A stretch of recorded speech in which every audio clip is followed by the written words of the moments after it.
Ախալքալակի ապագայի տան ձեռագործության խմբակների աշակերտները ներկայացրեցին վարպետաց դաս, ցույց տալով իրենց կարողություններն ու ձեռքի աշխատանքի արդյունքները։ Ապագայի տան լեզվի խմբակներում մենք անցկացրեցինք ամփոփիչ քննություններ։ Այժմ հերթը հասել է մեր ձեռագործության խմբակներին եւ մեր ձեռագործության խմբակների աշակերտները պետք է վարպետաց դաս ներկայացնեն եւ ցույց տան ինչ են սովորել իրենք ամբողջ տարվա ընթացքում։ Նրանց աշխատանքները գնահատելու համար հատուկ հանձնաժողով է կազմված էլի քաղաքապետարանի կողմից, նրանք ամեն խմբակից պետք է ընտրեն լավագույն աշակերտ։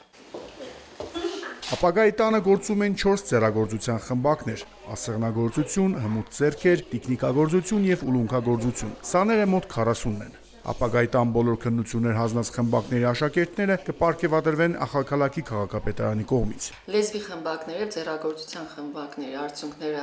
կամփոփվեն եւ դրանից հետո կլինի մրցանակաբաշխություն, հաջողությամբ հանձնած երեխաները կստանան պատվոգրեր,